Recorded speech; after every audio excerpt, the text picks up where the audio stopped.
درمان سنتی دردهای قاعدگی. چنانچه در بررسی‌های اولیه دردهای قاعدگی بیماری لگنی خاصی توسط پزشک مشاهده نشود، فرد مبتلا به دیسمنوره اولیه است. قاعدگی دردناک ثانویه ناشی از یک بیماری لگنی مانند آندومتریوز، فیبروم، تنگی گردن رحم و عفونت‌های لگنی میباشد. علاوه بر این، افزایش غلظت خون و باریکی نسبی عروق رحمی ممکن است به طور طبیعی در فرد وجود داشته باشد و منجر به دردهای شدیدی در دوران قاعدگی شود. ذکر چند نکته کوتاه قبل از مسائل تغذیه‌ای ضروری است. یک، اینکه برای کاهش دردهای قاعدگی از چند روز قبل از آغاز قاعدگی تا پایان دوره قاعدگی از مصرف آب سرد، حمام با آب سرد و نشستن در جای سرد باید خودداری کرد. همچنین در دوران قاعدگی از شستشوی زیاد باید خودداری نمود، چرا که محیط رحم را سرد کرده و موجب بروز دردهای قاعدگی می شود. مصرف دمنوش‌های گرم مانند دارچین و عسل، دمنوش گلپر، دمنوش پونه، رازیانه و بابونه از چند روز قبل از قاعدگی به کاهش دردهای دوران قاعدگی کمک می‌کند. برای زنانی که قاعدگیشان عقب می‌افتد، مصرف این دمنوش‌ها بسیار کمک کننده است. عقب افتادن قاعدگی معمولاً به دلیل سوء مزاج سرد رحم است. میوه به مقوی قلب، مغز، کبد و معده است. زنانی که قاعدگی خود را عقب می‌اندازند، بهتر است که به را در رژیم غذایی خود قرار دهند.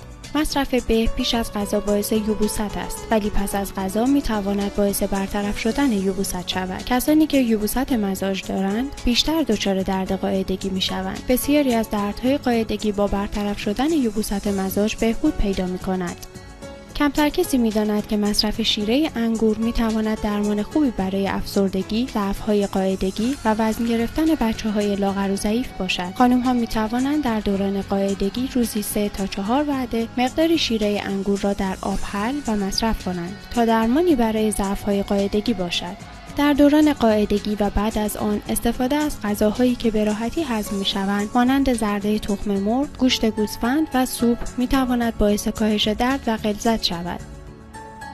همچنین نبایدهایی در طب سنتی برای کاهش درد قاعدگی وجود دارد. زنانی که دچار درد قاعدگی هستند، برای کاهش غلظت خون در روزهای نزدیک به این دوران باید از مصرف خوراکی‌های سرد مانند ماست، خیار و آب یخ خودداری کنند. همچنین مصرف مواد غذایی سنگین و غلیظ مانند کله پاچه، حلیم، گوشت گوساله و نانی که خمیر آن به خوبی برنیامده باعث غلظت خون در این دوران می‌شود.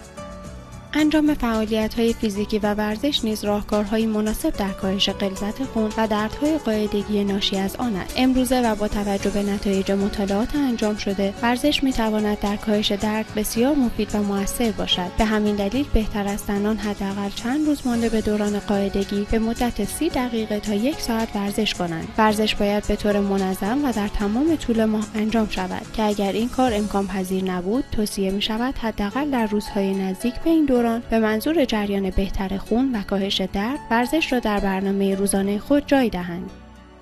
روغن زنجبیل موجب کاهش دردهای قاعدگی می شود. استفاده از این روغن و مالیدن آن روزی 3 تا 4 مرتبه در ناحیه پایینی شکم می تواند موجب کاهش درد قاعدگی و خارج شدن خون به طور کامل از بدن شود.